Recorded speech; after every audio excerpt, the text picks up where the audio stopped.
Síganos en nuestras redes sociales. En Twitter, @telediarios. En Facebook, Telediario S. Y en la señal internacional de Ecuador TV para Estados Unidos, a través del paquete latino de DirecTV en el canal 457. Y también vía streaming para el mundo por www.ecuadortv.es. Qué gusto acompañarlos, amigos, amigas. Muy buenos días. Estamos ya en Telediario para presentarles los hechos más destacados durante las últimas horas. Estos son nuestros titulares.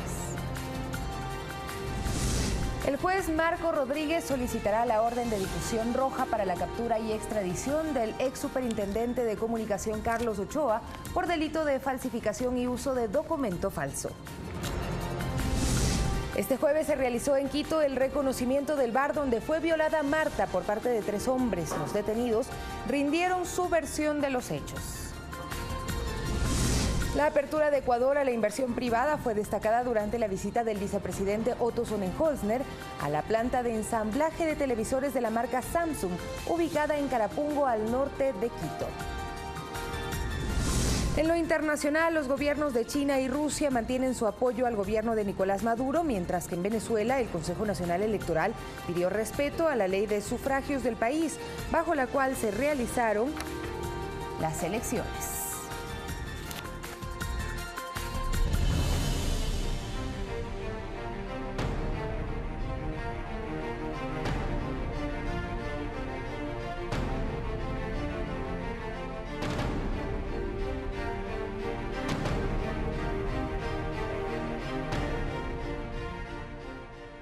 Tenemos la información enseguida. Nicolás Maduro manifestó que está de acuerdo con la iniciativa de diálogo propuesta por los gobiernos de México y Uruguay para tratar la situación política en Venezuela. Esto mientras continúan los cuestionamientos a nivel internacional sobre su usurpación en el poder. El Tribunal Supremo de Justicia respaldó a Nicolás Maduro en medio de la crisis de legitimidad que atraviesa y tras la autoproclamación de Juan Guaidó como presidente encargado de Venezuela. Maduro en su intervención se refirió a la propuesta de 2 gobiernos. Han tomado una iniciativa que me parece que debe ser el camino.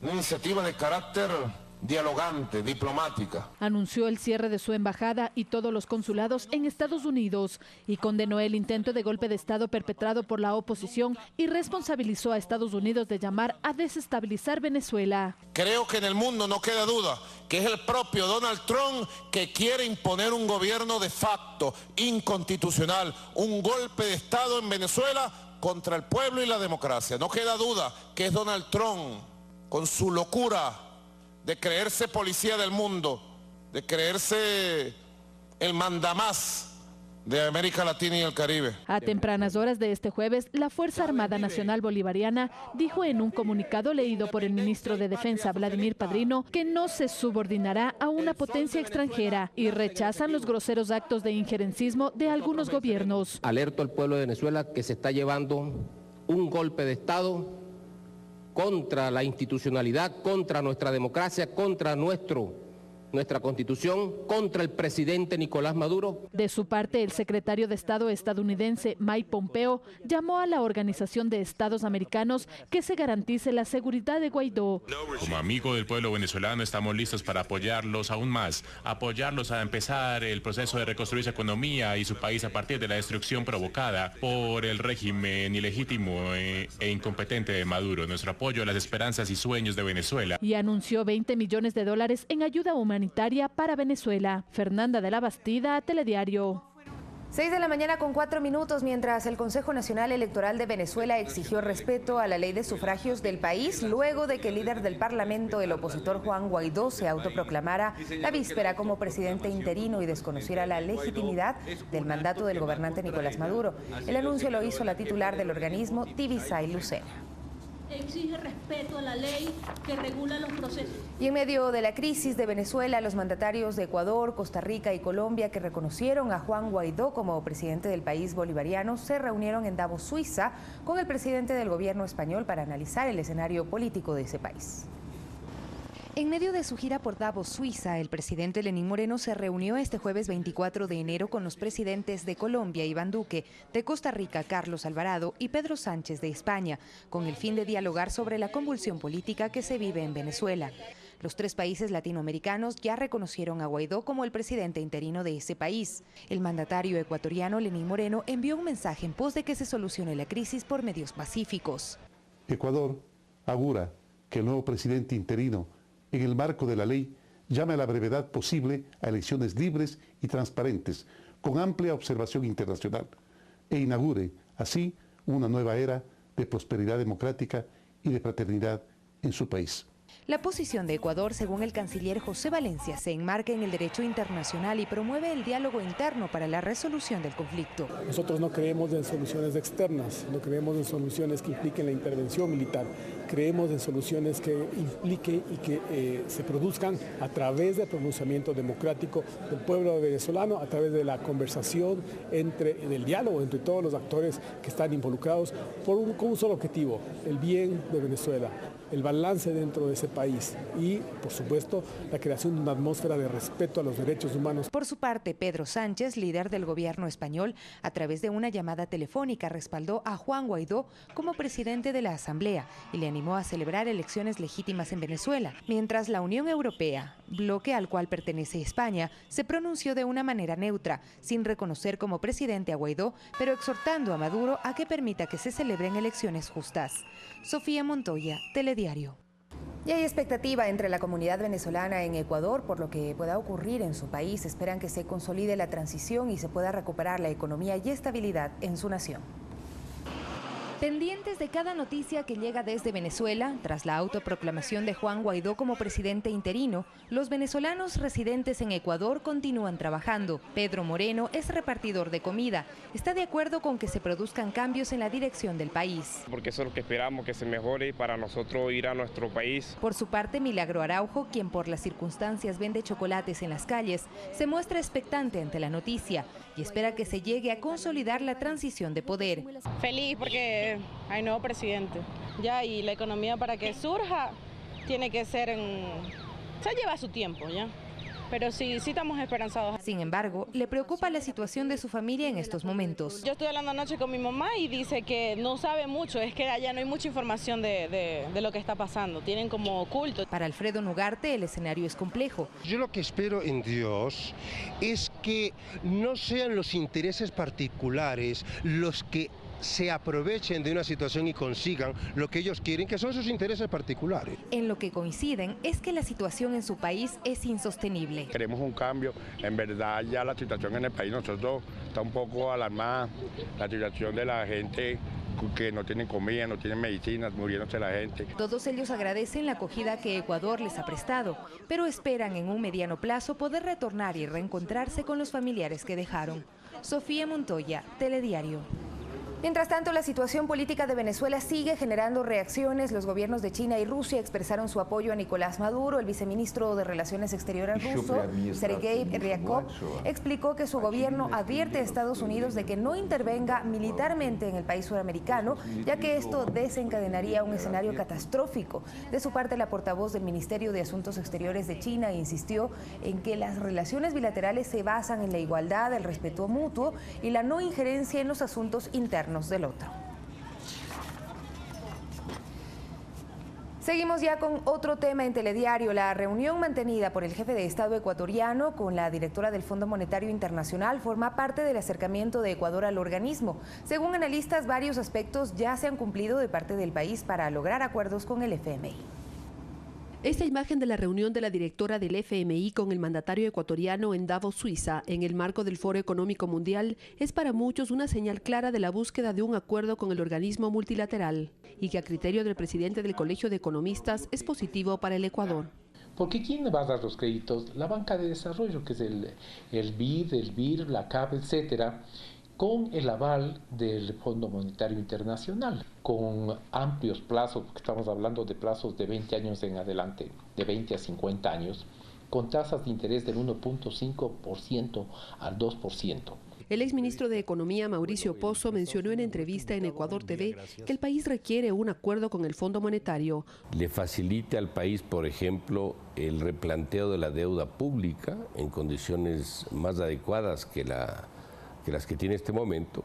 Asegura además que sería necesario enviar una reforma laboral a la Asamblea Nacional y que para llegar a un acuerdo final con el organismo tendrían que pasar entre 4 y 6 meses. Por ejemplo, se hizo el tema de la reducción del subsidio de gasolina, que sin duda estaría inmerso en esto, pero se dio retro en el tema del diésel. Entonces eso probablemente haya que tomar una decisión adicional en esa materia. Considera que es momento de redefinir el rol del Estado y saber en qué áreas estará presente. Esto a propósito del anuncio de la concesión de la empresa CNT. Verónica Rivadeneira, Telediario. Y autoridades de gobierno aseguran que la Asamblea Nacional deberá conocer y tramitar la Ley de Fomento Productivo como un segundo bloque de disposiciones legales que serán complementarias a la ya vigente. Entre febrero y marzo del presente año se entregará al legislativo esta normativa. Por ahora, el análisis y la discusión es a lo interno de los organismos encargados de armar este proyecto de ley, que en una segunda parte complementará el alcance de la Ley de Fomento Productivo ya vigente desde agosto del 2018. El viceministro de Industrias, Yurri Parreño, explicó los componentes que esta normativa contemplará y que será enviada a la Asamblea para su análisis a más tardar entre febrero o marzo del año en curso. Es decir, hay muchos cambios normativos, todos en beneficio de que nuevamente la industria del Ecuador se ponga a cargo del país. Norma que, entre otros aspectos, permitirá crear mejores condiciones para captar inversiones. Definitivamente es un complemento a la que ya está vigente y estamos incluyendo cosas como el mercado de valores que no pudo entrar en la anterior y que ahora en consenso con finanzas va a entrar. Para que esta sea solo una de cientos o de miles de plantas, empresas, industrias, inversiones agrícolas, lo que sea, todo lo que se haga bien, todo lo que los ecuatorianos podemos hacer bien, porque sé que podemos hacer bien, tenemos que empezar a hacerlo, pero ya. La Ley de Fomento Productivo, que está en plena vigencia, planteó la remisión de intereses para los deudores de 2 entidades del Estado, la exoneración del pago del impuesto a la renta por un periodo de 15 años para las nuevas inversiones en industrias básicas y de 5 años más en zonas o cantones fronterizos, y la exoneración del pago del impuesto a la salida de divisas para inversiones productivas en la importación de bienes o insumos de capital. Javier Ceballos, Telediario. Y el vicepresidente Otto Sonnenholzner inauguró este jueves la planta de ensamblaje de televisores de última tecnología de la multinacional Samsung, ubicada a las afueras de Quito. El segundo mandatario destacó que ahora Ecuador se presenta como un país atractivo para la inversión extranjera privada. Esta planta se constituyó como parte de una alianza entre la empresa ecuatoriana ENSAB y la multinacional Samsung. En su interior, más de 97 trabajadores se dedican al ensamblaje de televisores de última tecnología que se arman con un 25% de componentes nacionales. El vicepresidente Otto Sonnenholzner hizo este jueves un breve recorrido por las principales estaciones donde se arman los artefactos de audio y video para posteriormente inaugurar la planta ubicada en Carapungo, a las afueras de Quito. Es una muestra de que el Ecuador cuenta con las condiciones para llevar adelante este tipo de inversiones. En esta infraestructura se arman televisores de hasta 65 pulgadas y hasta el primer semestre de este año artefactos de 75 pulgadas con pantallas 4K de alta definición. A corto plazo se incorporará nueva tecnología. En esta planta también vamos a ensamblar una tecnología de avanzada, que es la tecnología QLED. La tecnología QLED está desarrollada desde hace aproximadamente 2 años en el mundo y ya la vamos a tener en Ecuador fabricando aquí. Para el sector empresarial, la presencia de marcas multinacionales operando en Ecuador es una señal de que existe confianza en el país, pese a que se deben hacer muchas cosas más para fortalecer la economía. Está llegando finalmente inversión extranjera y inversión que se está aliando con un grupo ecuatoriano. ¿Qué genera eso? Valor, eso es traspaso de conocimiento, eso genera fuentes de empleo. Para este año, Ecuador recibirá una inversión por parte de esta firma por el orden de los $19 millones para seguir con los procesos de producción en esta planta ensambladora. Javier Ceballos, Telediario. Mientras la Comisión de Derechos Colectivos avanza en el análisis de las 26 objeciones presidenciales a las reformas a la Ley de Comunicación, lo hacen artículo por artículo. Durante la mañana, en las afueras del Palacio Legislativo se ubicaron productores audiovisuales a manifestarse para que la Asamblea se pronuncie a favor de mantener el artículo 98 sin modificaciones. El veto del Ejecutivo proponía la derogatoria de dicho artículo que refiere a la contratación de empresas nacionales para la elaboración de productos publicitarios y prohíbe la importación de piezas elaboradas fuera del país. Hay que defender a la producción y a incentivar a la producción nacional. Con 6 votos de 9, la comisión decidió pronunciarse a favor de los productores nacionales. Definitivamente tenemos que votar en contra porque lesiona los intereses de nuestros pequeños productores. Que apoyo irrestrictamente a los productores audiovisuales de mi país. La postura del presidente de la mesa era desde un principio respaldar las 26 objeciones del Ejecutivo a las reformas. Yo creo que lo que plantea el presidente de la República está enmarcado en los instrumentos internacionales. Desde Carondelet se propone, por ejemplo, mantener la actual estructura del Consejo de Regulación de la Comunicación, Cordicom, y permitir que las organizaciones sociales se agrupen en un consejo consultivo. El Consejo de Regulación tiene que ser democratizado. Se elimina la transitoria octava, que fue incluida a última hora y que daba paso a la renovación automática de frecuencias. Hay que tomar en consideración las recomendaciones de la Contraloría. Tiene que hacer un concurso transparente. Se deroga el artículo 5, el cual planteaba la comunicación como un servicio público. Con esto pasa a ser un derecho, como dice la legislación internacional. Alexis Moncayo, Telediario.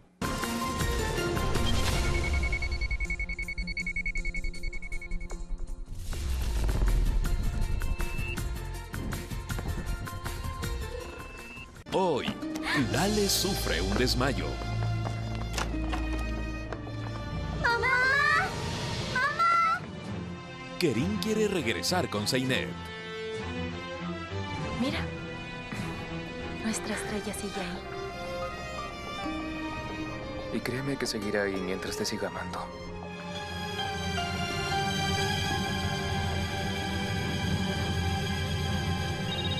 Mi último deseo.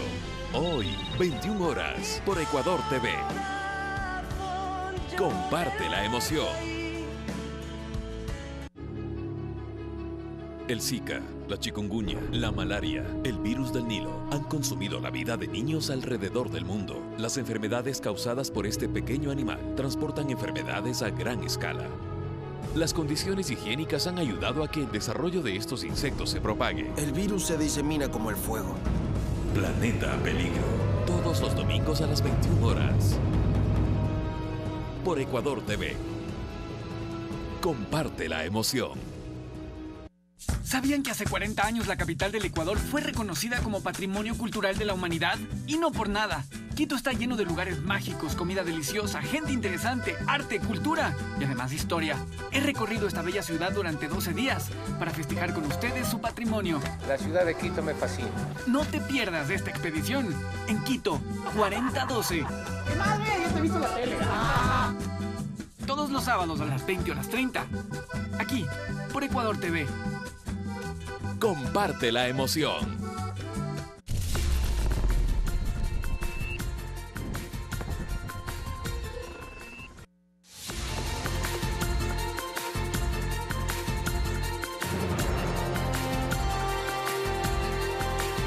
Tenemos más noticias. Se dictó orden de prisión preventiva para Carlos Ochoa, ex superintendente de comunicación, quien se encontraría fuera del país desde agosto de 2018. Ochoa es investigado por falsificación y uso de documento falso. Aunque se encuentra fuera del país desde el 20 de agosto de 2018, el juez Marco Rodríguez ordenó la prisión preventiva para Carlos Ochoa, ex titular de la Superintendencia de Comunicación, Supercom. Por ello, el magistrado solicitará la orden de difusión roja para su inmediata captura con fines de extradición. Esta decisión la tomó el juez Rodríguez tras escuchar los 14 elementos de convicción presentados por la fiscal Ruth Palacios sobre la responsabilidad de Ochoa en la modificación de la transitoria sexta de la Ley de Comunicación, que sirvió para sancionar a medios radiales. Según Fiscalía, se configuró el delito de falsificación y uso de documento falso. Hace esta interpretación y con eso sanciona a los medios televisivos. Lógicamente, esta es una facultad exclusiva del legislativo y por ende no estaba en la capacidad de utilizar o en la atribución de hacer esa interpretación. El 102 habla de la producción nacional audiovisual y la 103 del 1 por 1, de la producción musical.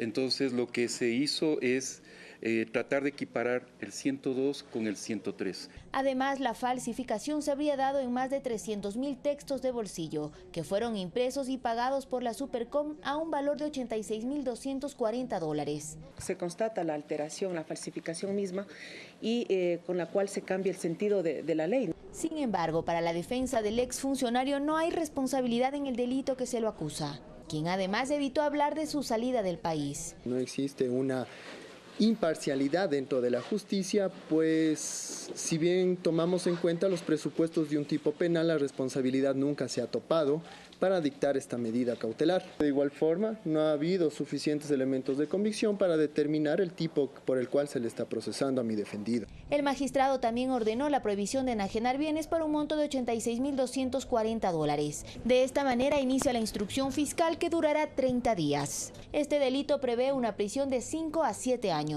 Olga Velasco, Telediario.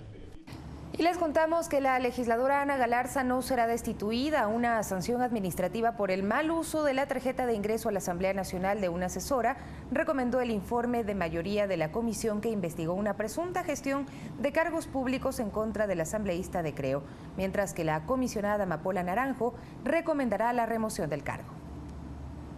Dividido. Así terminó el trabajo de la comisión multipartidista integrada por los asambleístas Raúl Tello, Lourdes Cuesta y Amapola Naranjo. El motivo, la denuncia en contra de la legisladora Ana Galarza del Movimiento Creo por el delito de gestión de cargos públicos planteada por Ronnie Aliaga de Revolución Ciudadana. En el informe de mayoría constituido por Tello y Cuesta, no se probó la existencia del delito y resolvió la no destitución de Galarza. Que en la denuncia que se presentó el día, ni tampoco en la comparecencia del señor Ronnie Aliaga, no existía absolutamente ninguna prueba que un asambleísta dé referencias sobre un ex colaborador no se constituye en gestión de cargo público. Recomendó al Pleno no aceptar la denuncia del legislador Ronnie Aliaga, sustentada en las denuncias del ex asistente de Galarza, Lenín Rodríguez. No podíamos actuar fuera del marco de la ley. El informe señala que la legisladora Galarza incurrió en una falta administrativa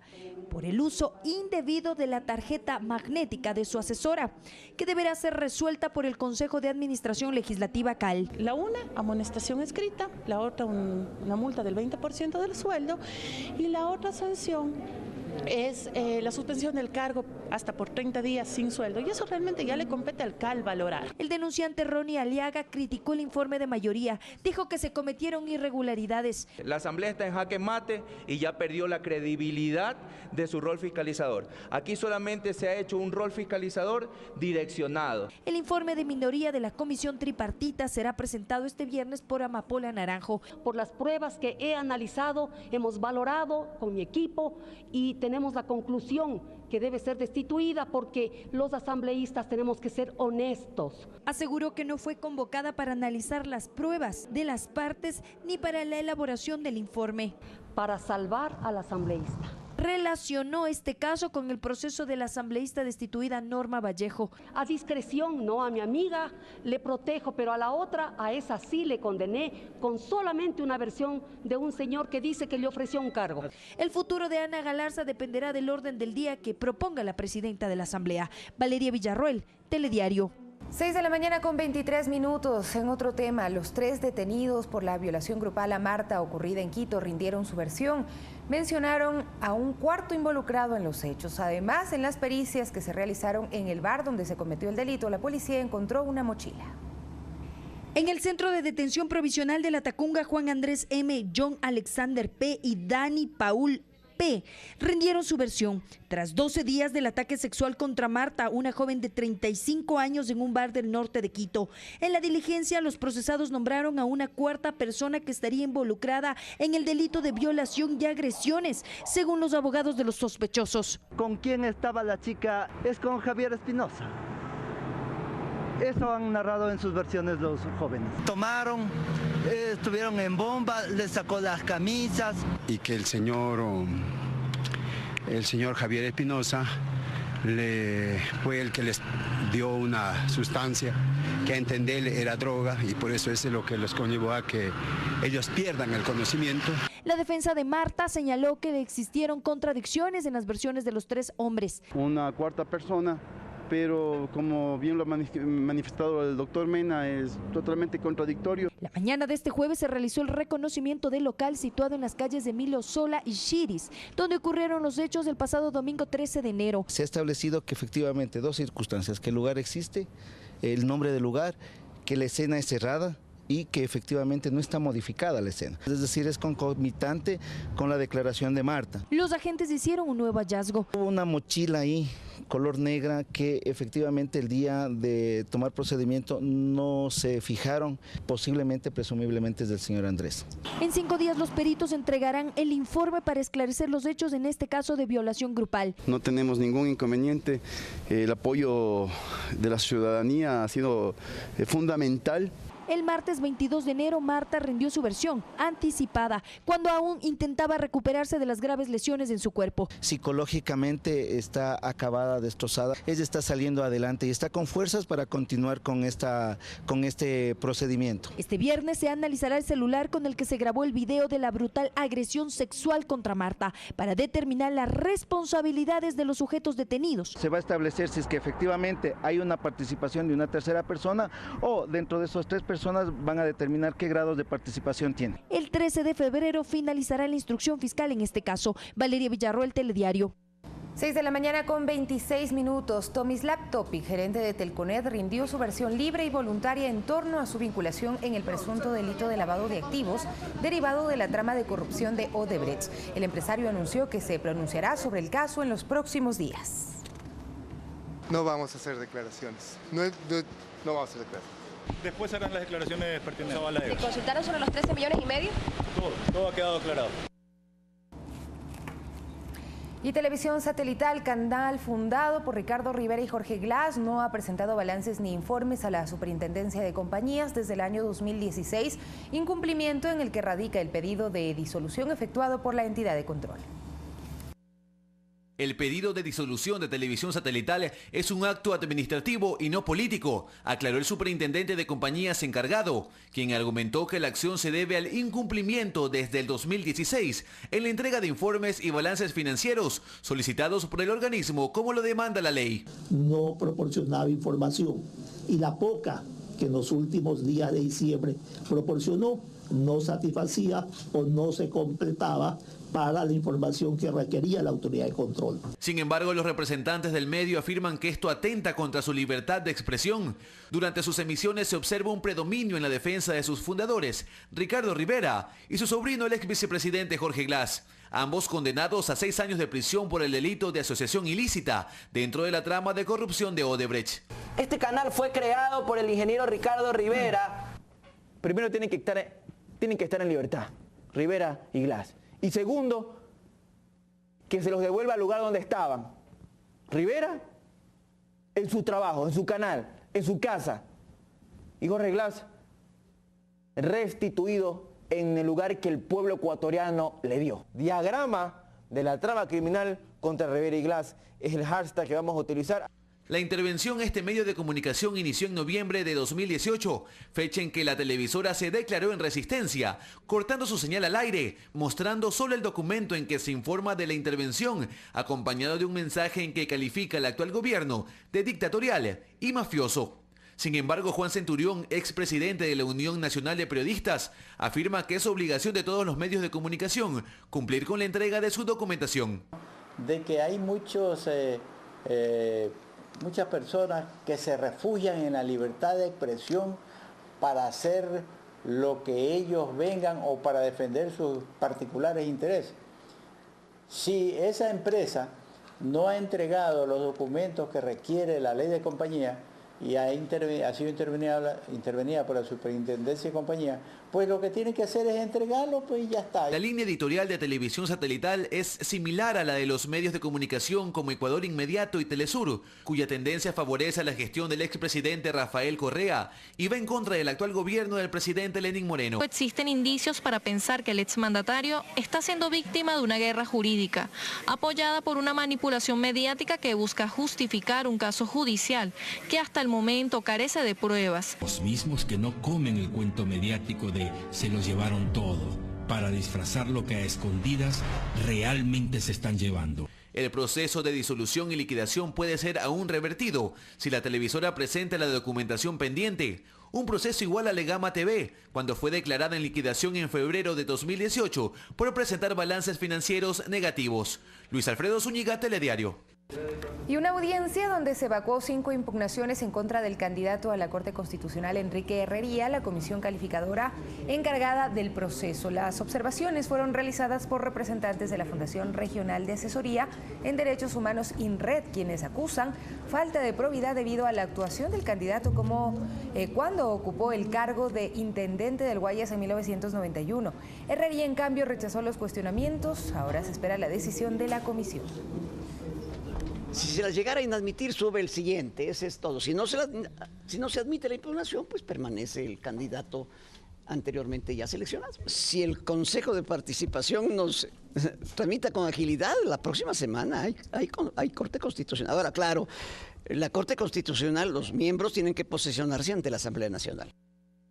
Y 13 postulantes superaron la primera fase del concurso para la designación del fiscal general, según informó la Comisión de Selección. Consideran que los 15 candidatos restantes no reúnen los requisitos para convertirse en el nuevo titular del Ministerio Público. El informe fue puesto en conocimiento del Pleno del Consejo de Participación Ciudadana Transitorio para que notifique a los interesados, ya que las 15 personas inhabilitadas pueden impugnar la decisión de la Comisión.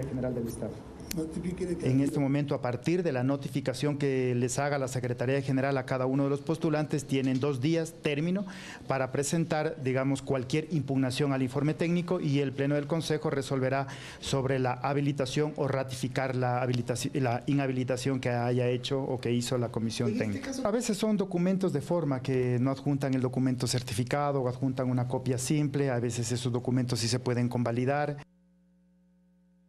Disminuir trámites, aumentar personal especializado y elaborar protocolos adecuados para presentar denuncias son algunas de las propuestas que recibió la Corte Provincial de Justicia para tratar los casos de violencia sexual a niños, niñas y adolescentes en Guayas. Recoger propuestas que permitan que los jueces den prioridad a casos de violencia sexual es uno de los temas que planteó la primera mesa técnica por la justicia a favor de la niñez y adolescencia, realizada en la Corte Provincial de Justicia del Guayas. Los tiempos en cuanto a celeridad y al tramite que debe tomarse como prioridad de estos temas que se han hablado en esta mesa en cuanto a los delitos contra la integridad sexual de niños, niñas y adolescentes van a observarse por el Consejo de Judicatura y también por esta presidencia para que se respeten los plazos y los tiempos como actos que son obviamente urgentes. Según el informe final de la Comisión Ampetra aprobado en octubre de 2018, existen 7.531 denuncias de violencia y abuso sexual contra niñas, niños y adolescentes que se encuentran en la Fiscalía. Para las organizaciones sociales deben existir protocolos adecuados en estos casos. Yo he indicado que nosotros tenemos que trabajar en base a un manual simple, sencillo, que la gente entienda,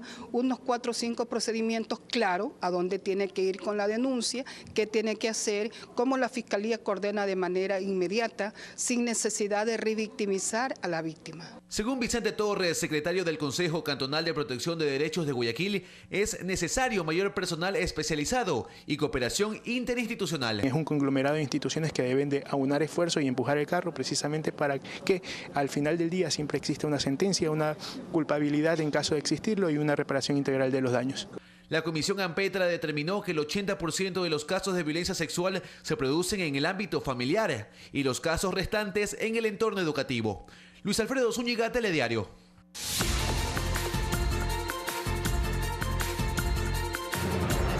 Y Panamá acoge al Papa Francisco. Miles de personas de todo el mundo estuvieron presentes en la ceremonia de bienvenida de la Jornada Mundial de la Juventud.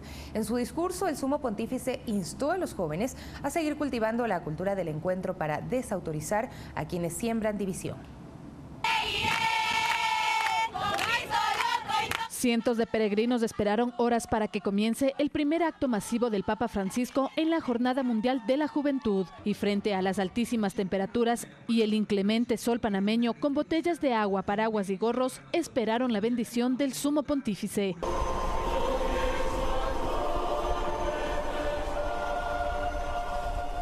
Francisco hizo un recorrido en el papamóvil de 25 minutos entre la multitud, tras el cual fue recibido por 5 jóvenes de los 5 continentes que lo acompañaron en el ascensor que tomó para llegar a lo alto de la tarima. El demonio siempre prefiere un pueblo dividido y peleado. Es el maestro de la división y le tiene miedo a un pueblo que aprende a trabajar juntos. Y este es un criterio para distinguir a la gente: los constructores de puentes y los constructores de muros. A primeras horas de la mañana y tras saludar desde el balcón principal del Palacio Presidencial, el Papa Francisco y el presidente Juan Carlos Varela, así como sus familiares, mantuvieron un encuentro privado, donde intercambiaron varios regalos, entre ellos una medalla conmemorativa de la Jornada Mundial de la Juventud. Posteriormente, junto a la primera dama, se dirigieron en automóvil al Palacio Bolívar para un encuentro con las autoridades. Fernanda de la Bastida, Telediario.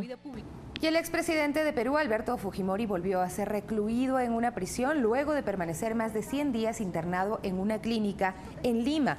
La Corte Suprema de ese país dijo la semana pasada que una junta de médicos evaluó a Fujimori y determinó que la salud del exmandatario es estable, por lo cual ordenó su traslado a un centro de reclusión. Fujimori cumple una condena de 25 años de cárcel por violación de los derechos humanos durante el gobierno entre 1990 y 2000. Y en Colombia, las autoridades capturaron en el departamento del Cauca a 2 hombres que transportaban en un vehículo un lanzacohetes y 118 kilos de pentolita. Este es el explosivo con el que el Ejército de Liberación Nacional realizó la semana pasada un atentado contra la escuela de la policía en Bogotá que dejó 21 personas muertas. Los capturados, los explosivos, el arma, el vehículo y un celular que había en la camioneta fueron puestos a disposición de la Fiscalía, que continuará con su respectivo proceso de judicialización. Y el Senado de Estados Unidos derogó 2 proyectos de ley, uno republicano y otro demócrata, para reabrir el gobierno que completa 34 días de cierre parcial. Una de las propuestas ofrecida por el presidente Donald Trump para reabrir el gobierno proponía protecciones legales temporales para algunos inmigrantes, regulaciones para dificultar la solicitud de asilo en Estados Unidos y la asignación de $5.700 millones para levantar un muro en la frontera con México. A partir de ahora, nuestros invitados en esta jornada serán Carlos Estarellas, doctor en jurisprudencia, profesor de Derecho Internacional. Tras la juramentación de Juan Guaidó como presidente interino de Venezuela, ¿se endurecerá la presión internacional sobre el gobierno de Nicolás Maduro? Y la posición del Ecuador lo pone fuera de una iniciativa de diálogo. Amapola Naranjo, también nuestra invitada, miembro de la Comisión de Investigación de la asambleísta Ana Galarza de Creo. Su posición divergente frente al informe que recomienda aplicar solo una sanción administrativa a la asambleísta acusada del cobro de diezmos y de otras irregularidades. Vinicio Cóndor, presidente de la Asociación de Documentalistas del Ecuador. La posición del sector de la producción audiovisual frente al veto del Ejecutivo a las reformas a la Ley de Comunicación y el llamado del secretario de Comunicación a conversar sobre la creación y promoción de una denominada economía naranja. Temas y personajes de esta mañana en Primera Impresión. Buenos días.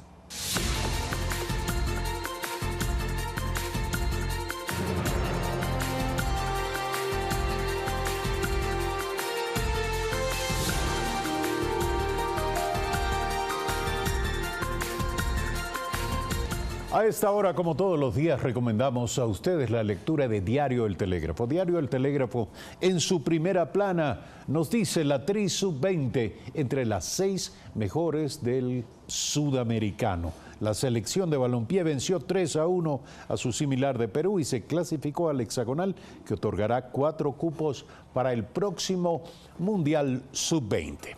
Además, Diario El Telégrafo nos informa acerca de la solicitud del juez a la Interpol para la captura de Carlos Ochoa. Es procesado por adulteración y uso de documentos falsos. Se ha confirmado que no se encuentra en el país. Y finalmente, no se sancionará a policías por proteger a las víctimas. Investigan por omisión a los agentes del caso de Diana.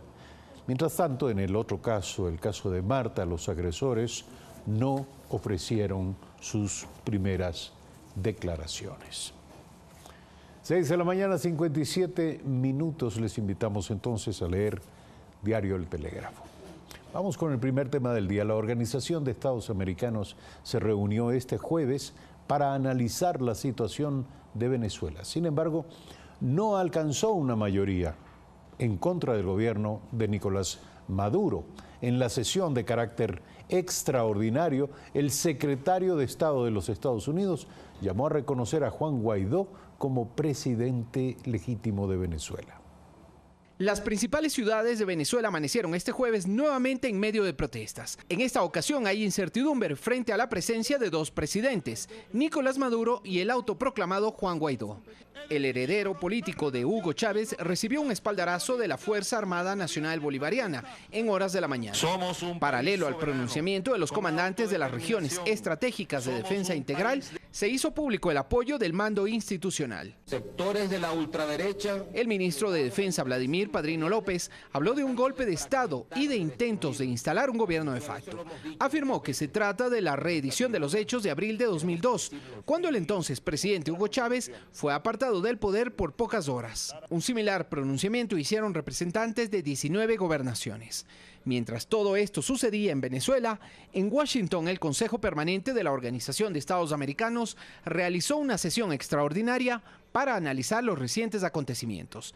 Las diferentes intervenciones de los países representados en el organismo apuntaron a expresar apoyo al autoproclamado presidente Juan Guaidó. Sin embargo, no se alcanzó mayoría en el organismo. Durante la sesión, el secretario de Estado de los Estados Unidos, Mike Pompeo, solicitó a las fuerzas de seguridad de Venezuela que protejan la integridad personal de Guaidó y llamó a los miembros del organismo a reconocerlo como mandatario de ese país. Néstor Aguilera, Telediario. Esto es lo que está ocurriendo en torno a Venezuela. Estamos con Carlos Estarellas, internacionalista, profesor de Derecho Internacional de la Universidad Católica de Guayaquil. Buenos días, gracias por aceptar esta invitación. La pregunta está planteada. El acuerdo internacional, que por cierto no es unánime, no se puede hablar de unanimidad en cuanto a al apoyo, al respaldo al presidente paralelo Juan Guaidó. La pregunta es, ¿este acuerdo internacional escalará a nuevos niveles de presión que consigan un cambio en Venezuela? Buenos días. Sí, buenos días, muchas gracias por la entrevista. En realidad lo que sucede en Venezuela es algo sumamente grave. En Venezuela no existe democracia, la democracia está muerta. En Venezuela existe un Estado fallido. En consecuencia, esta elección del nuevo presidente de Venezuela por un vacío de poder que se da por unas elecciones ilegítimas, que es el caso del nuevo mandato del señor Maduro, lleva a que la comunidad internacional, de acuerdo con las normas del derecho internacional, desconozcan el gobierno del señor Maduro y procedan a reconocer al nuevo gobierno del señor Guaidó. En consecuencia, yo estoy seguro que la comunidad internacional terminará presionando para que por fin termine ese régimen del terror del señor Maduro, y también estoy seguro que tiene muy poco oxígeno y que ese gobierno terminará cayendo. ¿Es una expresión de optimismo o una verdadera convicción? Porque la comunidad internacional no es unánime al respecto. El gobierno del presidente Maduro cuenta con el apoyo de Turquía, de Rusia, de China, que tienen un peso considerable en la comunidad internacional. ¿Qué cabe esperar entonces? Sí, bueno, en la política internacional existen intereses y en la mayoría de los casos se manejan por intereses. Yo podría decirle que son las dictaduras las que apoyan al gobierno de Maduro, pero principalmente con Rusia y China son por los intereses de negocios que hay con el gobierno de Venezuela. En ese sentido, el nuevo presidente de Venezuela ha manifestado que va a cumplir con las obligaciones internacionales y que si Rusia y China están preocupadas por esas obligaciones, él las va a cumplir. Yo espero que la fuerza de la comunidad internacional sea suficiente para que acabe el gobierno de Maduro, porque como usted conoce, en el derecho internacional hay medios pacíficos, que son los que estamos hablando, de reconocimiento o desconocimiento de gobierno, y hay medios coactivos. Y aspiro también a que no lleguemos a esos medios coactivos y que Venezuela salga de esa larga noche del señor Maduro. Háblenos, por favor, de los medios coactivos a los que se refiere. ¿En qué circunstancias sería admisible que estos comiencen a ser considerados en esta comunidad internacional que apoya al señor Guaidó? ¿Y de qué se trata? ¿Cuáles podrían ser y frente a qué circunstancias? Bueno, en los medios coactivos hay varios, hay la retorsión, la represalia y podría ser un medio militar. Yo aspiro y espero que no se dé, específicamente porque creo que muchas de las declaraciones del señor Maduro son bravuconadas, pero podrían existir conflictos en el sentido de que él está expulsando a la embajada americana y la embajada americana no le hace caso porque el gobierno americano ha reconocido al nuevo gobierno. Entonces, en el caso hipotético que él quiera tomar una acción militar o en contra de la embajada norteamericana, podrían darse acciones que lleven a un medio coactivo. Yo aspiro que no y espero que la fuerza de la comunidad internacional sea suficiente y que además se tomen medidas que todavía hay que hacerlos. Una de ellas es retirar a los agentes diplomáticos del señor Maduro de todos los países que han reconocido al gobierno del señor Guaidó. El uso de estos medios alternativos, coercitivos, sobre el gobierno venezolano, ¿podría verse justificado en el caso, por ejemplo, de la detención del señor Guaidó? Yo creo que sí, que si se toman medidas extremas, si el sentido común, que es el menos común de los sentidos, hace que el señor Maduro lleve a una detención del señor Guaidó o acciones en contra de la sociedad civil, podrían llevarse a un medio coactivo. Yo espero que sea la fuerza de la comunidad internacional la que haga que Maduro se retire. Porque imagínese, en un mundo globalizado y en una situación económica como la que vive Venezuela, si está aislado, si no está reconocido, ¿cómo va a poder gobernar? Actualmente todo es globalizado. ¿Usted ve posible una intervención militar en Venezuela? Yo quisiera decir que no se va a dar, espero que no se dé, y espero que la fuerza de los organismos y de la comunidad internacional presionen para que eso no ocurra, porque sería algo terrible. Espero que se dé una salida pacífica a este problema. Mientras tanto, hay una división evidente en esa comunidad internacional a la que usted alude, y me refiero al hecho de que la Organización de Estados Americanos no pudo levantar una sola posición unánime respecto del tema de Venezuela. Hay diferencias y hay controversia. Ecuador se mantuvo durante algún tiempo en una suerte de tercera posición. Promovía el diálogo como la única salida para la crisis venezolana frente a la postura de los países del Grupo de Lima, un poco más endurecidos frente al gobierno venezolano, o frente a aquellos países que abiertamente apoyan al gobierno de Nicolás Maduro. En el momento en que Ecuador adhiere a la anterior resolución de la OEA y acepta al señor Guaidó como presidente de Venezuela, parece haber renunciado a la posibilidad de ser uno de los países que coadyuven a este diálogo. Este rol queda en manos, al parecer, de México y de Uruguay. ¿Está usted de acuerdo con este enfoque? ¿Se coloca el Ecuador al margen de una posibilidad de propiciar el diálogo en Venezuela? Bueno, es que propiciarlo era difícil. Ecuador decía que el problema de Venezuela tenía que ser resuelto por los venezolanos. Y usted conoce que todos los poderes están con el señor Maduro y que él persigue y que ha matado en estos días más de 26 personas. Entonces es difícil decir, o es lavarse las manos decir, que en Venezuela se arreglen los problemas los venezolanos con una situación tremenda.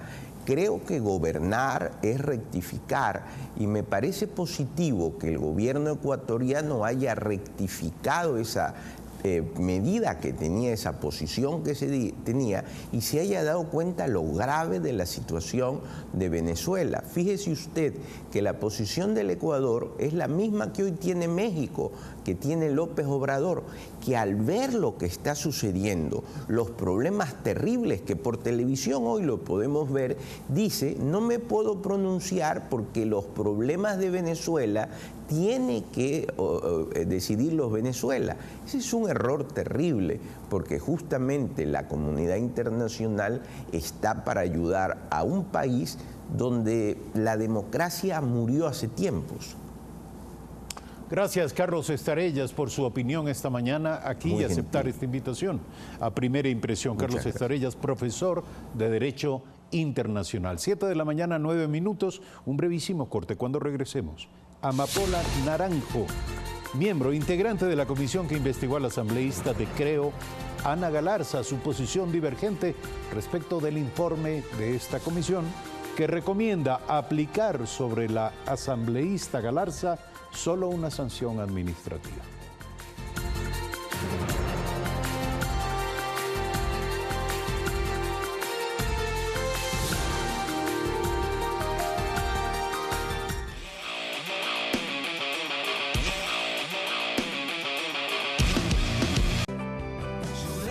Ella es Lucía, hermana de Julieta y Valentina. Le encantan actividades artísticas.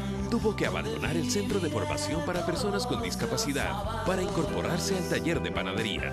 Es espontánea y sincera. Conoce más de ella en Sí, Solo Sí. Todos los sábados a las 20:30. Por Ecuador TV.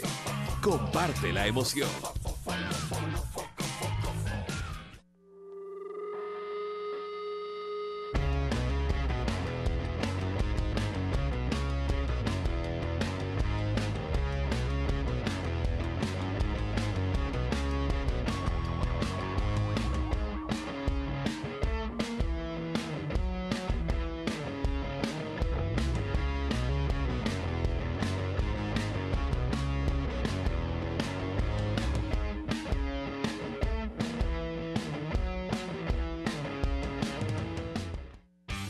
Ecuador TV presenta una muestra de cortometrajes de ficción y documental, producidos por el Instituto Superior de Cine y Actuación.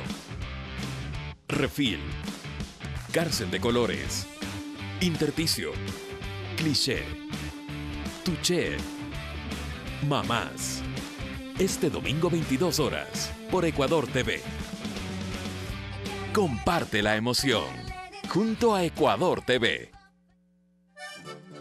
Es el arte de combinar sonidos. Su armonía, melodía y ritmo combinan emociones y sensaciones. No te pierdas este especial. Esta es mi canción, instrumental. El próximo sábado 20 horas. Por Ecuador TV. Comparte la emoción, junto a Ecuador TV.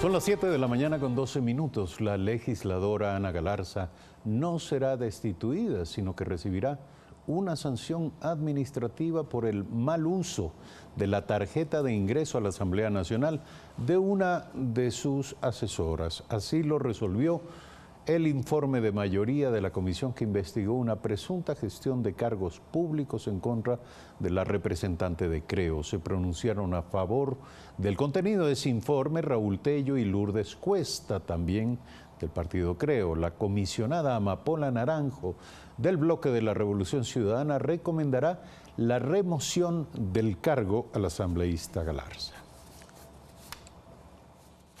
Y se encuentra justamente aquí con nosotros Amapola Naranjo, asambleísta por la provincia de Pichincha, por el bloque Revolución Ciudadana, como decíamos, integrante de la comisión que analizó e investigó el caso de Ana Galarza. Buenos días, gracias por estar aquí. Usted nos respalda el informe, este informe de mayoría, son 3 miembros, 2 de ellos recomiendan aplicar solo sanciones administrativas. Porque buenos días. Primeramente, muy buenos días y muchas gracias por la invitación. Es la primera vez que estoy aquí, así que es una oportunidad para que nuestro bloque, nuestras ideas también sean expuestas. Efectivamente, al ser parte de esta comisión, lo que se nos encomendó es hacer una investigación sobre las graves denuncias realizadas contra la asambleísta Ana Galarza. En el desempeño de su despacho, efectivamente, una serie de irregularidades que se denuncian, como el hecho de que contrate a una pareja sentimental de una pareja. La señora es asesora 2, que trabaja en territorio y no tiene prueba alguna de haber trabajado en territorio como asesora 2. Y el esposo o pareja sentimental es el asesor 1, que a la vez funge como directivo, como gerente de una cooperativa de transportes Pelileo. Es decir, dice usted que el esposo del asambleísta Galarza hacía más que utilizar la tarjeta para acompañarle. Usted dice que era su asesor. Eso es otro asunto. El esposo de la asambleísta Galarza, de lo que hemos podido ver en sus propias declaraciones y en las declaraciones de la asambleísta, nos dijo el señor que se aman mucho y que las familias decidieron, en cuanto ganó, que él le acompañaría y que no va a buscar trabajo, que le va a acompañar en todo el periodo. Y usaba, lo reconocieron, usaban la tarjeta. Pero esa es una falta administrativa que la sabrá sancionar debidamente el CAL, el Consejo de Administración Legislativa. Pero las otras denuncias son las graves. A ver, díganos cuáles son esas denuncias y qué evidencias hay sobre ello. Por supuesto.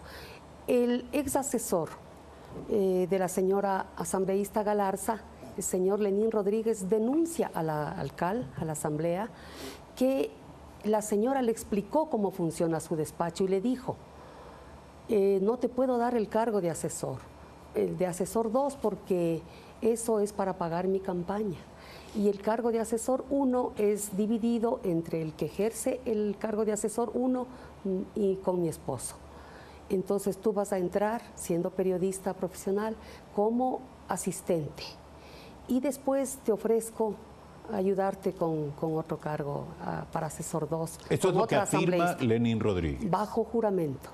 Hay una declaración juramentada que ayer, según las palabras de la propia señora coidearia de la señora asambleísta Ana Galarza, la asambleísta Lourdes Cuesta dijo: eso equivale a una confesión judicial, tiene el valor de prueba plena.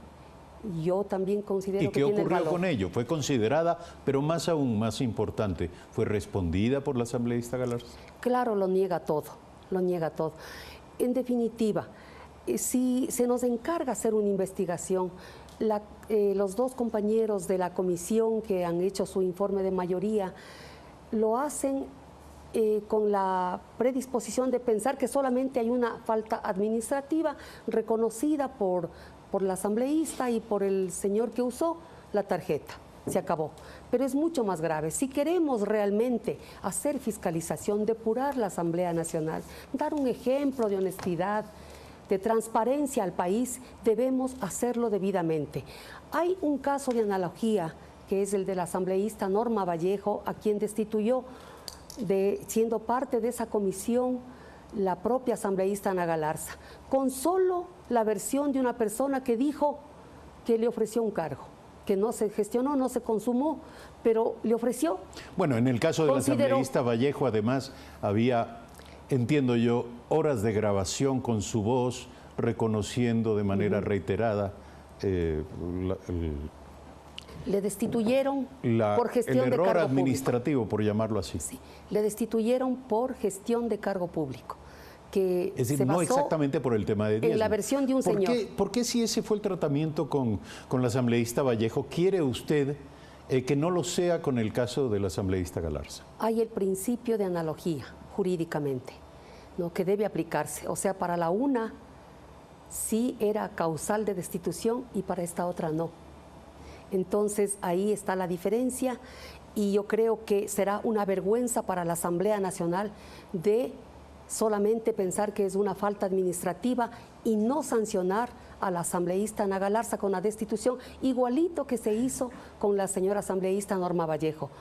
Entonces, si no le van a destituir a la señora Ana Galarza, tampoco deberían destituirle a la asambleísta Norma Vallejo y deberían restituirle su cargo de asambleísta. ¿Esa es su opinión y la posición de su bloque? ¿Es que hay que restituir a Norma Vallejo? Lógica jurídica, primero.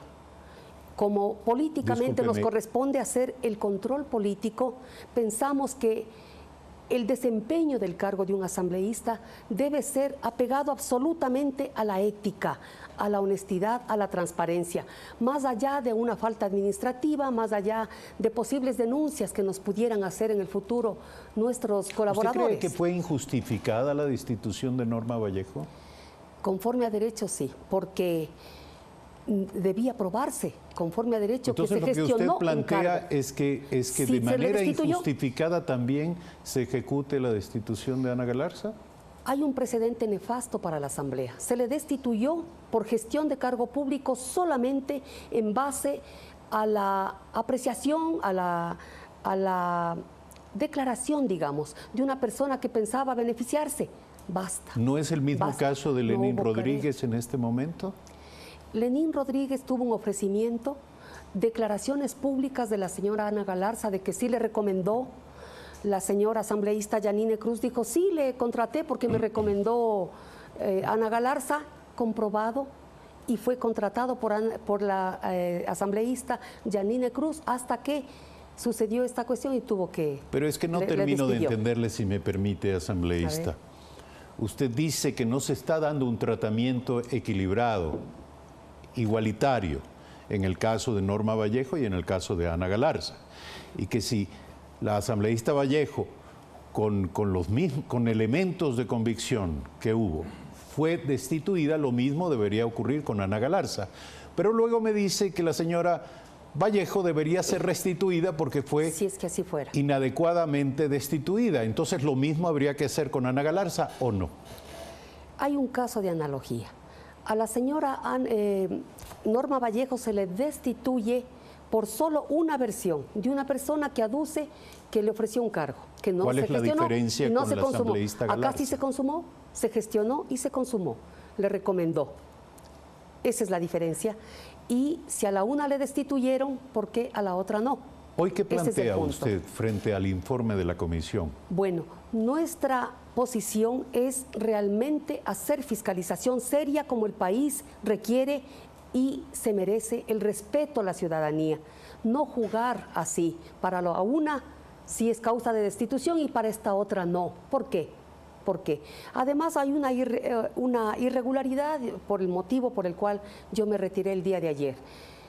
Los tres comisionados habíamos acordado en que previo a hacer el informe borrador para aprobación debíamos evaluar la prueba, valorarla y hacer el análisis del caso.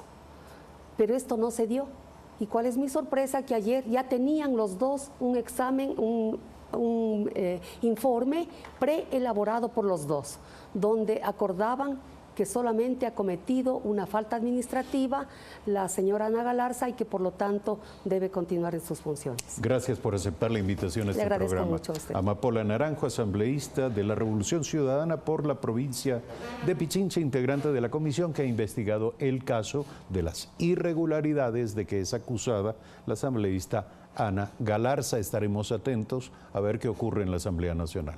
7 de la mañana, 22 minutos, señor director. Continuamos. Hacemos una pausa, regresamos de inmediato y vamos a hablar con Vinicio Cóndor, presidente de la Asociación de Documentalistas del Ecuador y vocero de 10 agrupaciones gremiales de cine y producción audiovisual. El tema, por supuesto, el artículo 98 de la Ley Orgánica de Comunicación. Ya volvemos.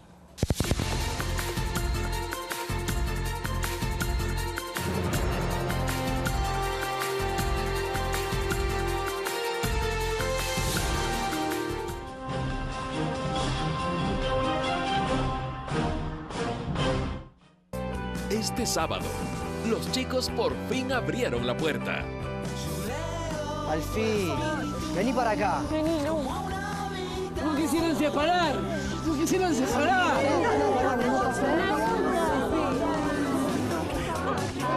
Queremos mucho todos. Quieren demoler el taller de panadería. Parece que hay sentencias firmes y que vienen a demoler el taller. Sí, solo sí. Sábado, 20:30, por Ecuador TV. Comparte la emoción.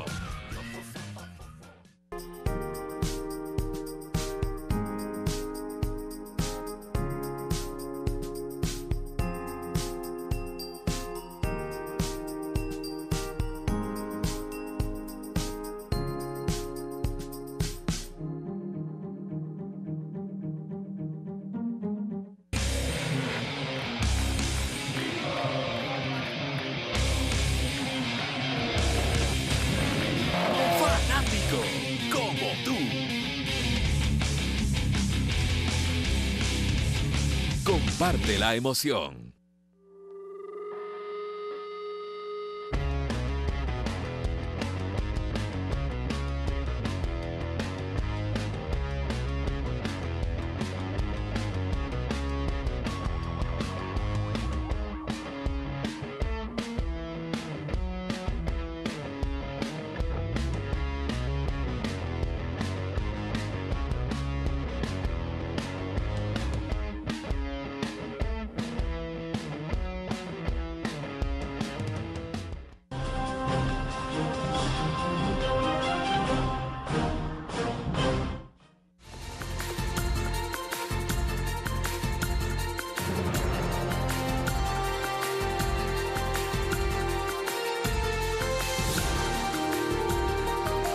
Son las 7 de la mañana con 25 minutos. Continuamos. El secretario de Comunicación, Andrés Michelena, hizo un llamado a productores audiovisuales ecuatorianos a trabajar en una propuesta conjunta para desarrollar la denominada economía naranja, que se relaciona con áreas como las artes visuales, las artes escénicas, el cine, el diseño, la música, la publicidad, entre otras áreas de las llamadas industrias culturales. Se refirió así al veto del Ejecutivo a las reformas a la Ley de Comunicación, en el que se incluye la eliminación del artículo 98 de la Ley de Comunicación, que trata precisamente sobre la prohibición de importar piezas publicitarias producidas fuera del país por empresas extranjeras.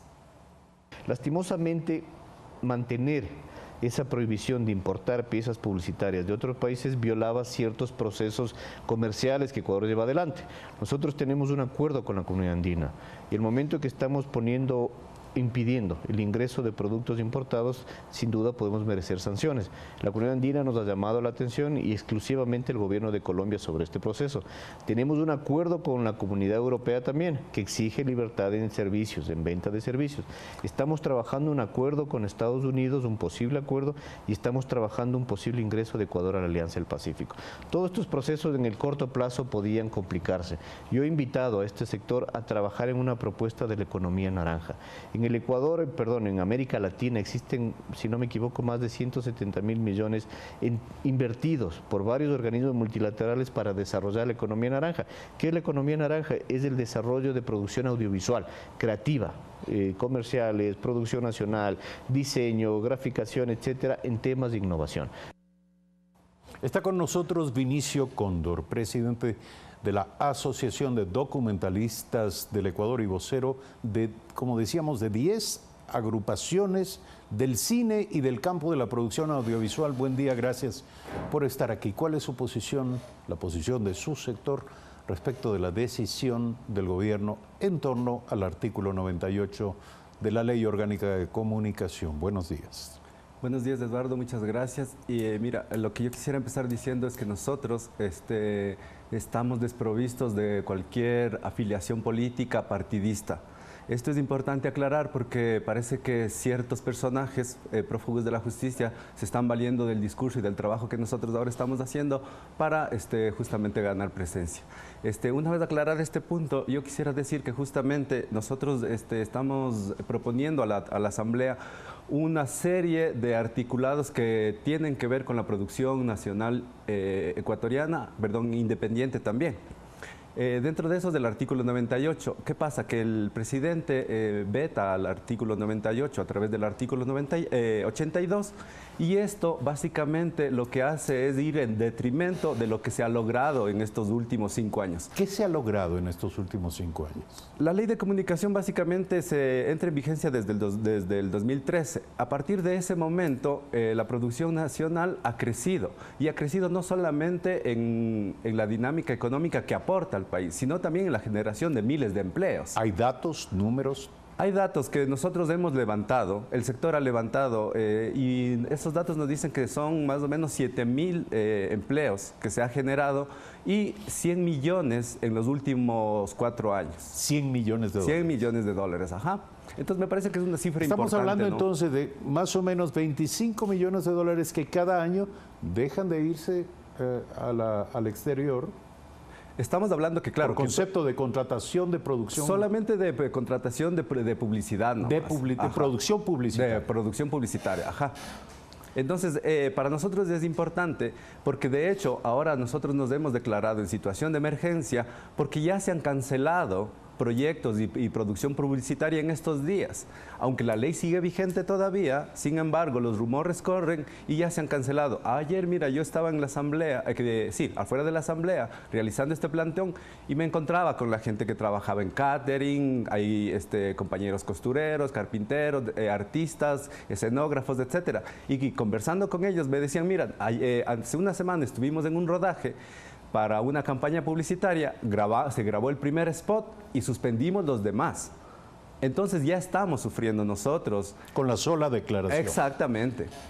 Ahora, yo quiero consultarles respecto de lo dicho por Andrés Michelena, secretario nacional de Comunicación. Él, sin embargo, abre la puerta a encontrarse con el sector para sentarse a hablar de una economía naranja. ¿Qué opinan ustedes? A ver, primero hay que hacer una aclaración.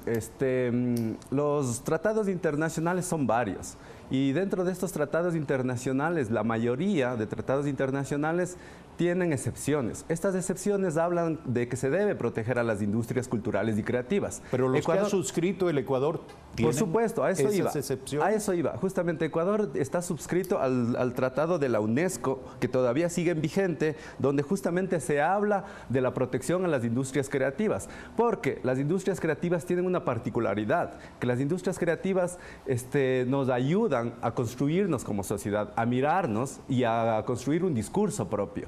Entonces, por eso mismo, en todo el mundo, estos tratados defienden a las industrias culturales. La industria del audiovisual, sobre todo la industria enfocada en la publicidad en el país, ¿cuenta con la calidad suficiente como para ofrecer el mismo nivel de realización que lo hacen las productoras internacionales? Por supuesto, Eduardo, por supuesto. El recorrido que se ha hecho en la producción audiovisual es importantísima y la publicidad ha sido un sector que ha crecido, no solamente en talento, también se ha crecido en cuanto a equipo técnico y todo lo que esto conlleva. Y eso básicamente ha hecho que además, si el sector de la publicidad crece, si los técnicos y si toda la gente que trabaja en la publicidad puede ahora hacer productos de calidad, eso implica que también el sector del cine independiente, el sector del cine y del de audiovisual en general, también crece, se favorece con ese crecimiento del sector de la publicidad. Pero si tenemos la calidad, suficiente para competir con las producciones internacionales, ¿por qué no exportamos? A ver, Colombia demanda al Ecuador en la comunidad andina por impedir a una empresa colombiana hacer uso de sus spots publicitarios producidos en Colombia, hacer uso en el Ecuador. Si nosotros tenemos la calidad para competir con ellos, ¿por qué no vamos a Colombia? ¿Por qué no comenzamos a exportar este talento y esta calidad? A ver, lo que primero hay que reflexionar es que nosotros somos una industria creciente. Colombia nos lleva mucho tiempo ya consolidándose como industria y de hecho por eso nosotros y los ciudadanos podrán ver en la pantalla que tenemos producciones ecuatorianas que podemos ver nosotros y Colombia ya exporta al mundo. Nosotros estamos en ese proceso, pero para poder llegar a eso necesitamos justamente incentivos de parte del gobierno para poder posicionarnos afuera. Nosotros estamos empezando. Hay que recordar otra cosa también súper importante, que Colombia en su debido tiempo también se acogió a estos acuerdos internacionales y a estas exclusiones y a estas protecciones para justamente desarrollarse y crecer y ser quien es ahora. ¿Aceptarán ustedes la invitación a dialogar del secretario de Comunicación? Por supuesto, nosotros estamos abiertos a aceptar no solamente el diálogo con el secretario, sino con el Ejecutivo también. Y lo que nosotros queremos es justamente que pasemos más allá de la palabra y del discurso, porque el papel aguanta todo. Queremos ya empezar con acciones positivas, como además lo determina la Constitución Nacional. Hay que recalcar otro punto importante también, Eduardo. Nosotros en junio del año pasado tuvimos una reunión con el presidente y donde el presidente se solidarizó con nosotros y nos prometió ayuda. Nos dijo que no nos podemos quedar solos, que no podemos seguir sacando de nuestro bolsillo para seguir produciendo. Él se ofreció a ayudarnos. Llega 6 meses después, en diciembre pasado del 2018, y nos da la espalda con este veto. Hay una contradicción ahí y también con lo que se expone ahora. El señor Michelena me parece que está hablando de la economía naranja. La economía naranja nace a partir de un estudio que el BID paga a empresas externas, donde básicamente se hace una conjunción en lo que son las industrias creativas y lo que es la economía. Y básicamente lo que proponen ellos es justamente que ahora, en este mundo globalizado, las industrias creativas están teniendo una potenciación en la economía del mundo en general. Claro. Nosotros queremos. Pero esto demanda, ustedes dicen, en el caso ecuatoriano, una etapa de amparo, una etapa de fomento. Claro, porque miren, se ha hablado también de que se quiere trabajar en leyes ahora que fortalezcan, por ejemplo, a los medios públicos. Se ha hablado de una ley para la publicidad. Chévere, nosotros estamos dispuestos a trabajar en la construcción de esas leyes. Le tomamos la palabra al presidente y al gabinete para que podamos trabajar conjuntamente. Sin embargo, hay un punto importante. La gente sabe y los gobernantes saben que una ley no se saca de la noche a la mañana, no se saca en 2 veces, en 3 meses. La ley de comunicación, ¿cuánto tiempo se ha venido trabajando? La ley de cultura está parada. ¿Cuánto tiempo hemos estado esperando por una ley de cultura? Entonces, lo que quiero decir es que a la final, si vamos a trabajar en estas leyes, mientras estas leyes se establecen y llegan a ejecutarse, ¿qué vamos a hacer ahora? Mientras tanto nos seguimos quedando sin empleo, nos seguimos sin aportar al país con millones de dólares. ¿Ustedes aspiran a reunirse nuevamente con el presidente Moreno? Nosotros aspiramos a reunirnos con todos los que puedan intervenir en la construcción justamente de políticas públicas, de derechos colectivos que ayuden justamente a dinamizar la economía del país y a generar más empleo.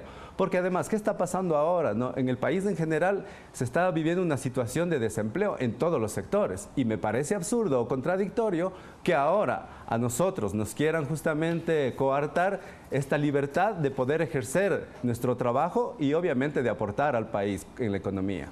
Gracias por aceptar la invitación a este programa. Vinicio Cóndor, lo han escuchado ustedes, presidente de la Asociación de Documentalistas y representante de un grupo de comunidades, de organizaciones gremiales que agrupan a la industria del cine y del audiovisual en el Ecuador. 7 de la mañana, 36 minutos. Gracias por seguirnos en esta semana. Les invitamos para el día lunes a las 6:55 a encontrarnos nuevamente en Primera Impresión. Un buen fin de semana.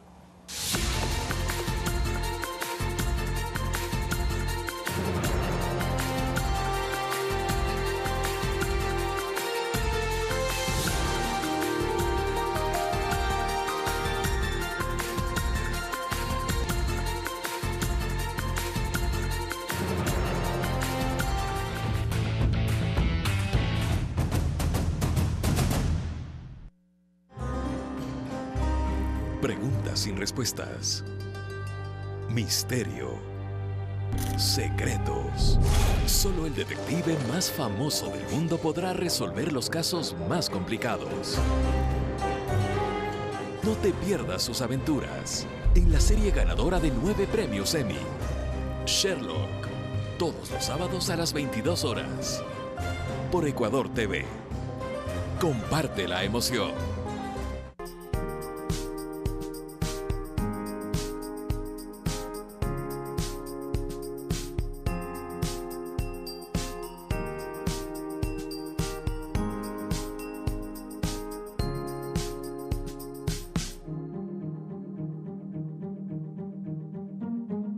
Hoy, Lale sufre un desmayo. ¡Mamá! ¡Mamá! Kerin quiere regresar con Zeinet. Mira, nuestra estrella sigue ahí. Y créeme que seguirá ahí mientras te siga amando.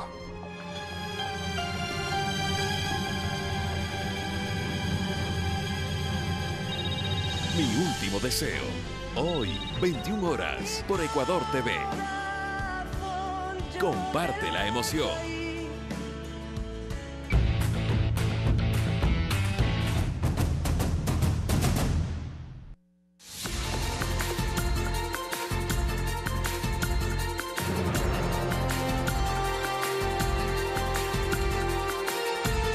A esta hora de la mañana le acompañamos con más noticias en Telediario. Revisamos estos temas. Un acuerdo entre la Agencia Nacional de Tránsito y el Consejo Nacional de Igualdad de Discapacidades, CONADIS, permite ampliar la cobertura para entregar los stickers de estacionamiento a personas con discapacidad en la provincia del Oro. Se prevé entregar en la provincia de El Oro. Con esto se garantiza que las personas con discapacidad o las que los trasladan tengan un lugar seguro de estacionamiento. Estos identificativos le permitan el derecho del parqueo gratuito de acuerdo a la ordenanza y a la reglamentación de cada una de las instituciones que manejan los parqueos. Porque es como una ayuda que genera para las personas que tienen este problema. Los stickers son de fácil adquisición y gratuitos. Las personas deben acudir a la Agencia Nacional de Tránsito y estos remiten esa información al CONADIS. Después de un cruce de datos, en un plazo de 15 días, son entregados. Tomemos en cuenta de que los espacios que son reservados para las personas con discapacidades tienen que ser de exclusividad de ellos. Para garantizar que los espacios designados para las personas con discapacidad no sean ocupados de forma arbitraria, se conformarán brigadas de vigilancia. Están haciendo acreedores al 10% de una multa relacionada con la remuneración unificada del trabajador y asimismo con 3 puntos menos en su licencia. Con nuestros agentes civiles de tránsito de Machala vamos a coordinar y hacer respetar esta resolución, esta normativa y a controlar que todo vehículo esté debidamente señalizado para que pueda ocupar estos espacios. También hacen un llamado a la Municipalidad de Machala para que a través de la Agencia de Movilidad se asigne mayor espacios de estacionamientos. En Machala son escasos. Maritza Castillo, Telediario. A respetar estos espacios que son exclusivos para personas con discapacidad. Seguimos con más noticias. Ni una menos fue el lema que gritaron cientos de participantes de las marchas que se realizan en Machala, provincia del Oro, contra la violencia de género. Las manifestaciones pacíficas fueron encabezadas por los estudiantes de la Universidad Técnica de Machala y varias organizaciones sociales. De todas las carreras universitarias se hicieron presentes. La consigna es hacer escuchar a la ciudadanía su posición sobre los femicidios y agresiones sexuales que se han registrado en las últimas semanas a mujeres en el Ecuador. Nuestro total repudio contra esa sociedad machista. Le pedimos al gobernador que llegue al primer mandatario y que se puedan cambiar las leyes para que se pueda hacer justicia contra estos actos de violencia que estamos pasando hoy en día. Lo que hay detrás de todo esto es un golpe muy duro ante las mujeres. Demandan del Estado más protección y endurecimiento de las leyes. Peor naturalizando una situación que sigue creciendo y que sigue generando mayor dolor y mayor angustia. Se concentraron bajo la gobernación del Oro, donde entregaron un manifiesto. Que es un tema que está relacionado más bien con el machismo, con una cultura patriarcal que requiere un cambio total. El gobernador expresó que su pliego será elevado al gobierno central. Maritza Castillo, Telediario. 7 de la mañana con 42 minutos. En otro tema, 600 kilos de queso sin notificación sanitaria se detectaron en los cantones Huaca y Tulcán, en la provincia del Carchi. El producto fue retirado y destruido.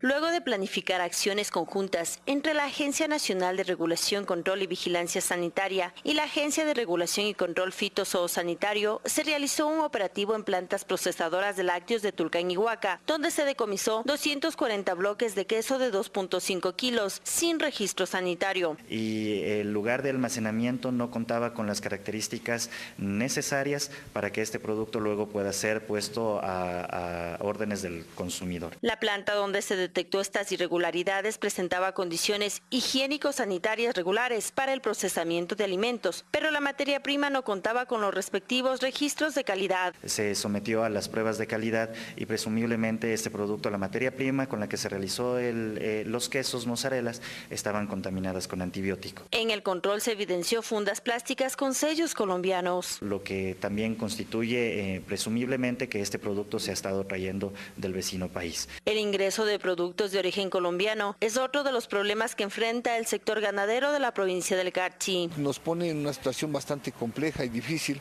a quienes tratamos de emprender y generar productos que vayan normalizando. La ingesta de productos con antibióticos generan problemas en la salud del humano, por lo que se recomienda consumir leche y sus derivados con notificación sanitaria. Al ingerir, pues sería en este caso una leche que presente antibiótico, pues lo que va a hacerle en el ser humano es crearle una resistencia. En caso de que él se enferme, no va a poder responder a un antibiótico. El Carchi produce 400 litros de leche por día. Lucy Jiménez, Telediario. Y bueno, es viernes que se lo dedicamos en Telediario a la cultura, por eso hacemos contacto en este momento con César García. Él se encuentra en el sector norte de la capital con representantes del Ballet Nacional del Ecuador. Hola César, muy buenos días. Qué bueno que podemos presentar estas opciones también de cultura, de arte a nuestros amigos y amigas televidentes. Así es, qué mejor manera de cerrar esta semana que con este aporte cultural, más aún con uno de los mejores representantes del arte ecuatoriano como lo es el Ballet Nacional. Este domingo 27 de enero a las 5 de la tarde en la Casa de la Música se estará presentando Blancanieves, esta obra que inspirada en este cuento con el cual muchos crecimos, que estará puesta en escena gracias a el trabajo de más de 30 bailarines. Voy a presentar en este momento a Fabián Cruz, quien es coordinador e ensayista del Ballet Nacional, quien nos brindará detalles al respecto de lo que podremos apreciar el próximo domingo. Buenos días, Fabián, bienvenido a Telediario. Coméntanos de qué se trata esta obra. Muchos ya tenemos familiarizada el cuento de Blancanieves, sin embargo, ¿cuál es la propuesta que se plantea para este domingo? Hola, buenos días. Esta es la obra Blancanieves para niños representada en ballet, la cual se presentará en la Casa de la Música este domingo 27 a las 5 de la tarde. Cuéntanos cuántos bailarines en escena, qué personajes son los que se estarán tomando en consideración. Bueno, tenemos 29 bailarines en escena, aquí tenemos el príncipe, Blancanieves, 7 enanitos y la bruja, quien es un personaje importante en esta historia. Cuéntanos cuánto tiempo tomó el montar esta obra, ponerla en escena. Es un remontaje que tiene más o menos unos 3 meses remontándose, que ya se ha presentado en tiempos anteriores, pero es un buen momento para remontarla y presentarla para ustedes. Hay que tomar en cuenta que el escenario, la Casa de la Música, al ser una fundación, sí tendrá un costo en esta ocasión. ¿Cuál es el valor que tendrán que pagar quienes paguen por este espectáculo? Sí, el valor es de $10 para el público en general. Perfecto, ya los vemos ahí un poco calentando, practicando para lo que será esta presentación para toda la familia, niños, adultos, personas de la tercera edad podrán acudir y disfrutar de este cuento clásico que viene de la mano del Ballet Nacional. Como ustedes pueden ver, estos personajes tan queridos, Blancanieves, también la bruja, el príncipe, los 7 enanitos, todos estarán incluidos en esta propuesta cultural del Ballet Nacional del Ecuador. Detalles en pocos minutos con Arturo Arturo Barriga en nuestro programa Más Cerca. Mientras tanto, Sofía continúa con más de Telediario. Gracias por acercar esta propuesta artística a nuestros amigos y amigas televidentes. Con César García más adelante estaremos ampliando pues los detalles de lo que será esta obra el día domingo, no se la pierdan. Y ahora nos vamos a Guayaquil, al Palacio del Cuy. Ahí está nuestra compañera Guadalupe Ayoví. El Cuy pues es pues muy familiar pues para quienes somos del sur del país. Cañar, Cuenca se consume muchísimo, pero en Guayaquil no había escuchado. Guadalupe, ¿cómo estás? Buenos días. ¿Qué tal, Sofía? Buenos días. Y es verdad, yo estoy en el Palacio del Cuy. Nos hemos trasladado hasta el norte de Guayaquil porque más adelante en el programa Más Cerca vamos a tener... Bueno, más adelante vamos a estar con Guadalupe Ayoví a partir de las 8 de la mañana junto a Arturo Barriga. Con él vamos a estar compartiendo pues detalles tanto de esta obra del Ballet Nacional del Ecuador como del Palacio del Cuy, que también tiene una oferta diferente en la ciudad de Guayaquil. Todos los detalles para que usted sepa dónde está ubicado el Palacio del Cuy en la ciudad de Guayaquil. Y bueno, si es que usted es también de pronto de la provincia de La Suay, de Cañar y vive en Guayaquil, no sabe dónde comer un cuisito delicioso, pues ya va a tener una opción. Y nosotros continuamos revisando más temas porque representantes de la sociedad civil en Guayaquil pidieron al ministro de Educación que se revise la malla curricular de educación básica y bachillerato. ¿Para qué? Pues para que se instruya a los alumnos en temas relacionados a la buena convivencia y también a los valores, el respeto entre unos y otros.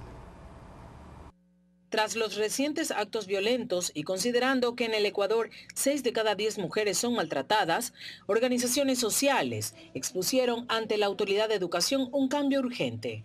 La familia no lo puede hacer porque la familia reproduce en su interior los mismos patrones que como círculo vicioso la han mantenido por siglos.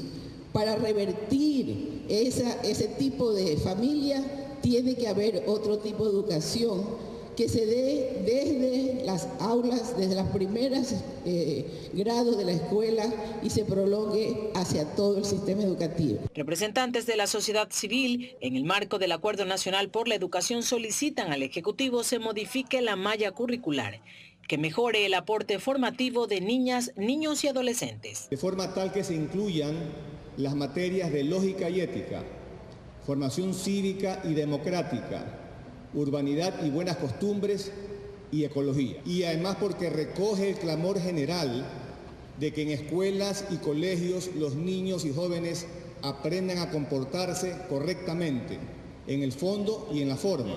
Milton Luna, ministro de Educación, asegura que como gobierno se trabaja en la construcción de una nueva escuela que permita restituir los valores que se van perdiendo en la sociedad. Que debemos ir hacia la construcción, como se señalaba, de una escuela, de una educación de calidad donde los valores estén precisamente presentes. El titular de la cartera de Estado valoró esta acción de la sociedad civil como un gran aporte para las nuevas generaciones. Inspiración para decir, vea, aquí existimos ciudadanos que queremos cambiar el país a través de la educación y queremos, como bien se señalaba, sumarnos a este esfuerzo. En Guayaquil, Guadalupe Ayoví, Telediario. 7 de la mañana con 50 minutos y los usuarios del Hospital del IES en Tena, provincia de Napo, denuncian demora en los tiempos de espera para su atención. Las autoridades de esta casa de salud indican que el problema se debe a la implementación de un nuevo sistema informático. Los afiliados al Instituto Ecuatoriano de Seguridad Social IES denuncian demora en la atención vía call center y en los centros hospitalarios de la institución. En el Hospital del Día en Tena, provincia de Napo, por ejemplo, los usuarios están molestos. A decir de ellos, existe demora en la atención y falta de medicamentos. Medicamentos, bueno, lo que hay, lo básico, porque un gotero me mandaron a comprar afuera. Las personas que llegan con dolencias de todo tipo a esta unidad deben esperar mientras sean llamados para recibir atención médica. Entonces yo creo que si ponen los brazaletes es con la idea de que se cumple el horario, porque usted ha visto que hay diferentes colores y es de verdad, si la gente tiene el color se imagina de lo que tiene que esperar. Entonces eso sucedió el día de ayer en emergencia con mi hija de 7 años. El director del Hospital del Día en Tena, Ángel Zapata, reconoce la demora en algunos casos, pero justifica porque los usuarios no están familiarizados con el triaje de Manchester que fue implementado.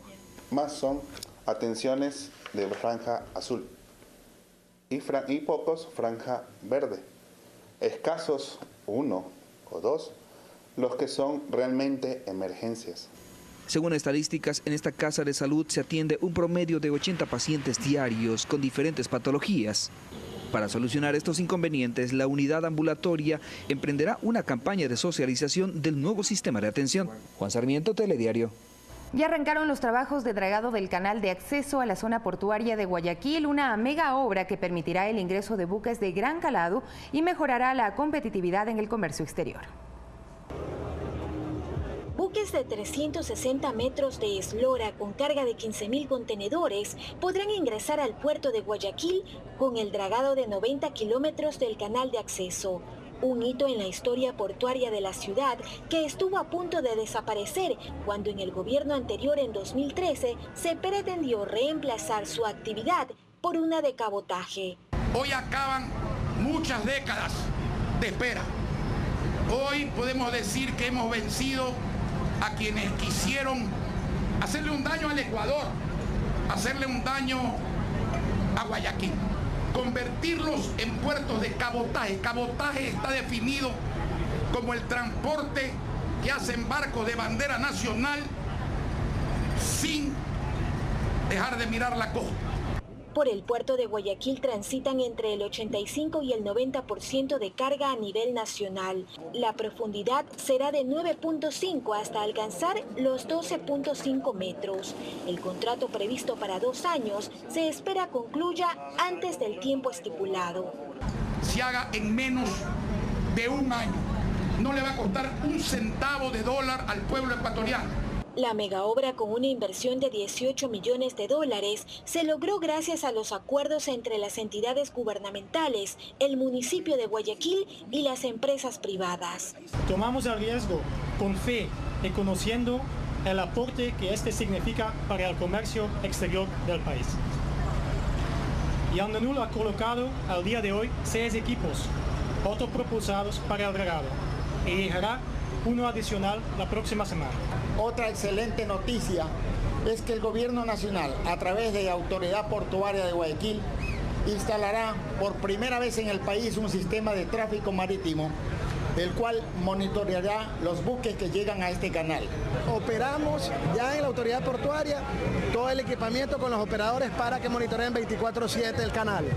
Uno de nuestros trabajos como Autoridad Marítima es la seguridad de la navegación, la salvaguarda de la vida humana en el mar. Entonces esa es la función de la Armada en este trabajo. La eliminación de los goles permitirá la entrada para buques más grandes, aumentando la competitividad en el comercio exterior.